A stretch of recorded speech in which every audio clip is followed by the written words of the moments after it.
चित्रा के सवालों से अनुराग बुरी तरह परेशान हो गया था। उसके कानों में बार बार चित्रा के ताने गूंज रहे थे।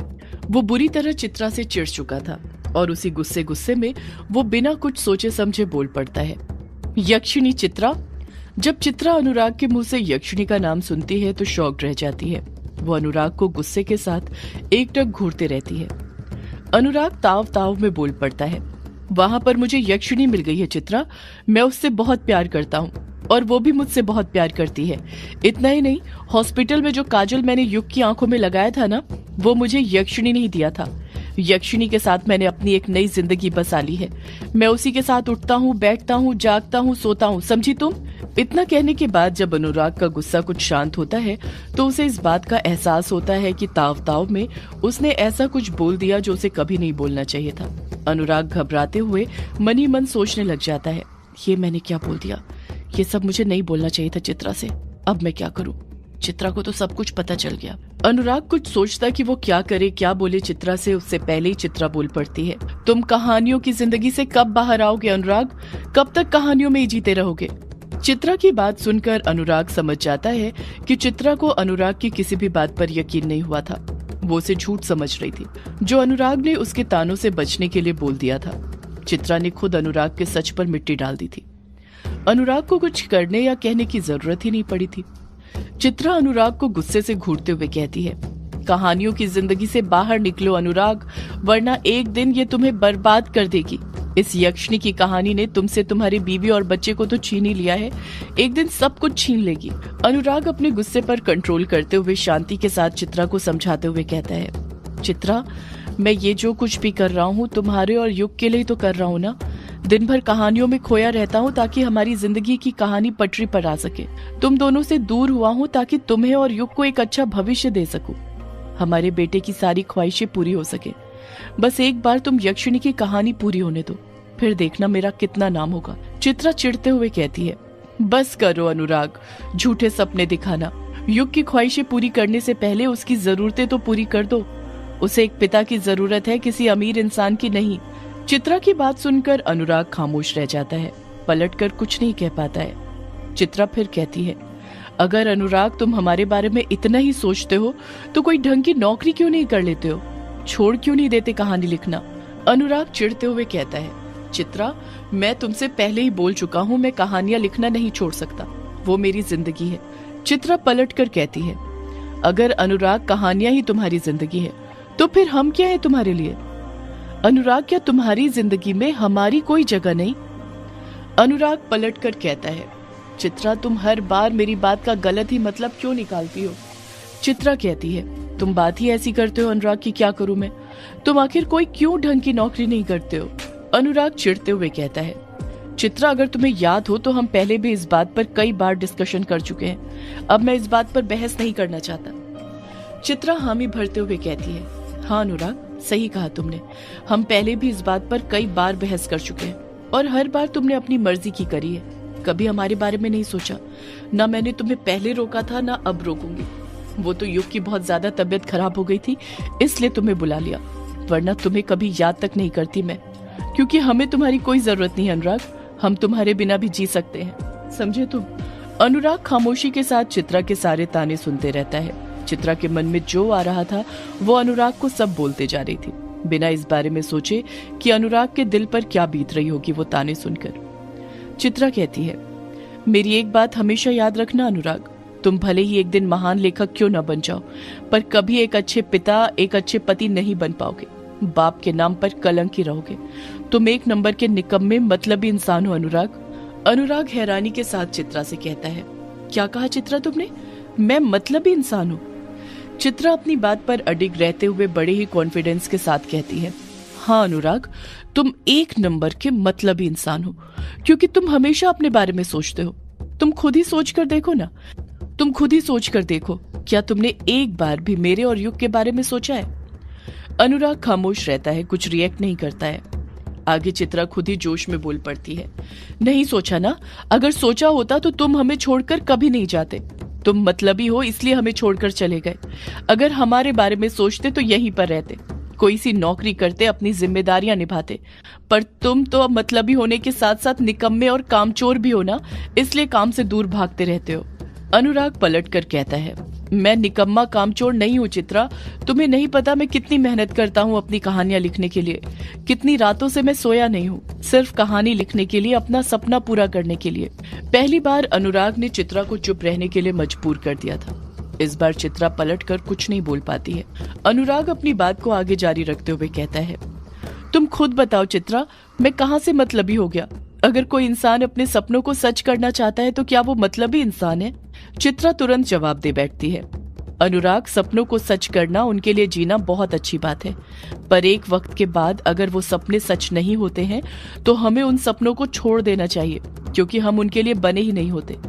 दुनिया में हर इंसान के सपने सच नहीं होते हैं। एक वक्त के बाद हर इंसान को अपने सपनों को छोड़ना पड़ता है, जब उसके ऊपर जवाबदारियां आ जाती हैं। पर तुम्हें तो जवाबदारियों का एहसास कभी हुआ ही नहीं, इसलिए अभी भी लेखक बनने के चक्कर में पड़े हो। और जिस इंसान को अपनी जवाबदारियों का एहसास नहीं होता, वो मतलबी इंसान ही होता है, और तुम भी मतलबी हो, समझे तुम? अनुराग खामोश ही रहता है। चित्रा अनुराग को घूरते हुए कहती है, अब तो तुम्हें पता चल गया ना अनुराग कि तुम कितने मतलबी और निकम्मे इंसान हो। इसलिए ये बात तुम अपने दिमाग में बिठा लेना कि तुम एक नंबर के निकम्मे, नकारे, मतलबी इंसान हो। बाप के नाम पर कलंक हो अनुराग तुम। थू है अनुराग तुम पर, थू है। अनुराग को ताने देते हुए ही चित्रा उस कमरे से जाने लग जाती है और जाते वक्त धड़ाम से दरवाजा बंद कर देती है।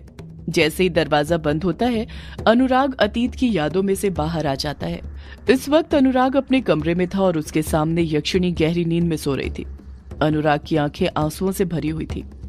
यक्षिणी के कामुक बदन को देखकर अनुराग के तन बदन के अंदर जितनी भी कामुकता जागृत हुई थी, वो चित्रा के तानों को याद करके वापस से शांत हो चुकी थी। उसका बदन ठंडा पड़ चुका था। अनुराग खुद से बड़बड़ाते हुए गुस्से के साथ कहता है, मैं निकम्मा मतलबी इंसान नहीं हूँ मैं मतलबी इंसान। अनुराग के कानों में बार बार चित्रा के तानों में सिर्फ दो ही शब्द गूंज रहे थे, और वो थे निकम्मा और मतलबी। वो ताने इतने कसकर अनुराग के कानों में गूंज रहे थे कि दोनों कान हाथ से बंद करने के बावजूद भी उसे वो ताने सुनाई दे रहे थे। एक पल के लिए तो अनुराग को भी लगने लग गया था कि वो सच में मतलबी इंसान है। अनुराग मन ही मन सोचने लग जाता है, क्या सच में मैं मतलबी इंसान हूँ? अनुराग कुछ सोचते हुए एक लंबी आह भरते हुए कहता है, शायद चित्रा सही कहती है, मैं सच में मतलबी इंसान हूँ, तभी तो जिसके साथ रहता हूँ उसका हो जाता हूँ। अनुराग अपने बेटे युग और अपनी किताबों के बारे में सोचते हुए कहता है, जब मैं अपने बेटे युग के साथ रहता हूँ तो मुझे बस वो दिखता है, मैं उसी के साथ रहना चाहता हूँ, वही मुझे सबसे प्यारा लगता है। और जब मैं अपनी किताबों के साथ रहता हूँ तो पूरी तरह किताबों का हो जाता हूँ, उसमें खो जाता हूँ, वही मुझे मेरी दुनिया लगती है, मेरे सपनों की दुनिया। अपने बेटे युग और अपनी किताबों में से मैं किसी एक को चुन ही नहीं सकता। सच तो ये है, दोनों ही मेरी जिंदगी है, दोनों ही मेरी जिंदगी का हिस्सा है। मैं कैसे अपने जीवन के किसी एक हिस्से को अपने आप से अलग कर सकता हूँ? अगर मैंने किसी एक हिस्से को भी अपने आप से अलग कर दिया तो मेरा जीवन अधूरा हो जाएगा और फिर मैं कभी अपनी जिंदगी नहीं जी पाऊंगा। अगले ही पल अनुराग की आंखें नम हो जाती हैं। उसे चित्रा और यक्षिणी का ख्याल आने लग जाता है। अनुराग चित्रा और यक्षिणी के बारे में सोचते हुए कहता है, ना मैं युग और अपनी किताबों में से किसी एक को चुन सकता हूँ और ना मैं चित्रा और यक्षिणी में से किसी एक को चुन सकता हूँ। अगर चित्रा वो है जिसने अपनी पेंटिंग्स के जरिए मेरी कहानियों में निखार लाया, तो यक्षिणी वो है जो मुझे मेरी जिंदगी के मकसद तक ले जाएगी, मेरे महान लेखक बनने के सपने को सच में तब्दील करेगी।